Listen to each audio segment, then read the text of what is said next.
पहलगाम इथे झालेल्या दहशतवादी हल्ल्याला आता 1 वर्ष पूर्ण झालेलं आहे. मात्र संपूर्ण काश्मीर व्हॅलीमध्ये त्यासोबतच दल लेक परिसरामध्ये श्रीनगरमध्ये याचे थेट पडसाद उमटताना पाहायला मिळतात. 1 वर्षानंतर रोजगार जो आहे तो मंदावलेला आहे आणि पर्यटनामध्ये विलक्षणीय घट झालेली आहे. आपल्यासोबत राजा राणी ट्रॅव्हल्सचे जे अध्यक्ष आहेत, संचालक आहेत विश्वजित पाटील, ते सुद्धा आलेले आहेत. आपण त्यांच्याशी सुद्धा बातचीत करणार आहोत. दरवर्षी टूर ऑपरेट करता तुम्ही या ठिकाणी, यंदाची टूर ऑपरेट करणं किती कठीण आहे आणि काय परिस्थिती आहे इथली?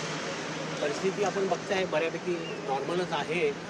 पण येस, जो पहलगाम अटॅक झाला त्याला 1 वर्ष झालं कालच, आणि त्याचा जो परिणाम आहे हा बऱ्यापैकी दिवाळी आणि ख्रिसमसच्या सुट्टीपर्यंत झालेला, आणि त्याच्यानंतर हे जे अमेरिका आणि इराणचं युद्ध सुरू झालं आहे त्याचा मोठा परिणाम पडला आहे. आणि आत्ता तुम्ही बघितलं तर पर्यटक जवळजवळ एक 50% च्या लेवलवर आहे. पण आता मे महिना पण येतोय, त्यामुळे पर्यटक वाढतील असं चित्र दिसतंय का?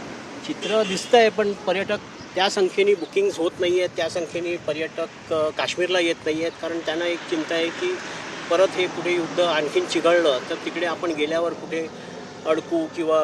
पण आत्ता परिस्थिती अतिशय चांगली आहे, वेदर पण चांगलं आहे आणि मोठ्या संख्येने टुरिस्ट येऊ हे सगळ्यांची, तिकडच्या लोकांची आणि टुरिझम इंडस्ट्रीची इच्छा आहे. आणि आमचा पण नारा चालूच आहे की म्हणजे केवळ पहलगाम युद्धाचे पडसाद नाही आहेत, तर इराण, इस्रायल आणि अमेरिकेमध्ये जे शीतयुद्ध सुरू आहे, बऱ्याच घडामोडी घडतात तिथे सुद्धा याचे देखील परिणाम आहेत असं म्हणू? नक्कीच या युद्धाचे परिणाम मोठ्या प्रमाणात टुरिझम क्षेत्रावर इकडे काश्मीरला दिसत आहेत. कारण मेन म्हणजे ह्यांनी जे खमेनीला जे मारण्यात आलं त्याच्यानंतर काही इथे प्रोटेस्ट झाले लाल चौकमध्ये आणि इतर ठिकाणी, त्याचा थोडा परिणाम बऱ्यापैकी टुरिझम इंडस्ट्रीला जाणवतो आहे आत्ता इथे. आणि त्याच्यामुळे पर्यटक थोडं वेट अँड वॉच करतायत. कारण परत ट्रम्पच्या साईडनी पण कधी सीज फायर होत आहे, कधी युद्धाची घोषणा होते आहे, तर त्यामुळे लोक थोडं वेट अँड वॉच पॉलिसी घेत आहेत. नक्कीच. बरं, पण आता शिकारामध्ये राहणारे जे व्यावसायिक आहेत किंवा जे हॉटेल इंडस्ट्रीज आहेत त्यांचे फोन येतात का तुम्हाला, आणि फोन आल्यावर काय म्हणतात ते?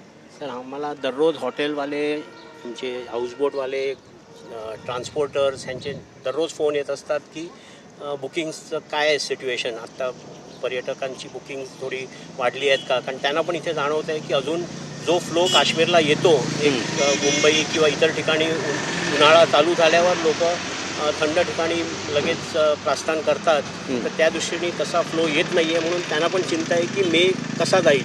कारण गेल्या वर्षी पूर्ण एप्रिलपासून सीझनच्या स्टार्टलाच पहलगाम अटॅक झाला 22 एप्रिलला, आणि त्याच्यानंतर पूर्ण टुरिझम इथे कोलॅप्स झालेलं, as good as zero tourist संपूर्ण म्हणजे जून जुलैपर्यंत. मग आता परिस्थिती पुन्हा रिवाईव्ह होईल अशी काही चिन्ह, असं काही वाटतं तुम्हाला? एक उम्मीद पे दुनिया कायम आहे ह्याच धोरणावर आम्ही पण इथे गेले 2 दिवस काही डेलिगेशन घेऊन आलो आहेत to sign MOUs with CM वगैरे, आणि चांगले इनिशिएटिव्ज आहेत फॉर काश्मीर. पण पर्यटक मोठ्या संख्येने येतील ही आम्ही एक अपेक्षा ठेवतो. आणि मेमध्ये नक्कीच थोडं जर सिच्युएशन अशीच राहिली आणि नॉर्मल राहिली तर नक्कीच टुरिझम फ्लरिश होईल.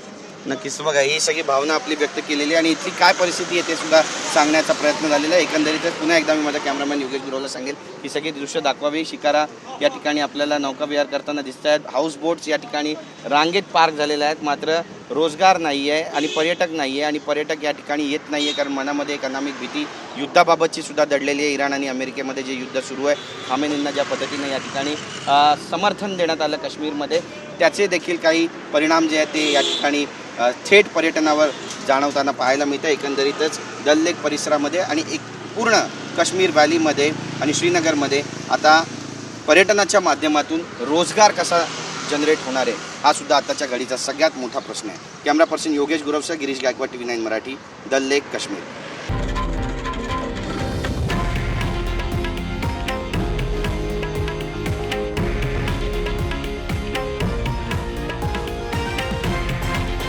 हे आहे देशातील नंबर 1 न्यूज नेटवर्क आणि आपण पाहत आहात TV9 मराठी, एकमेव.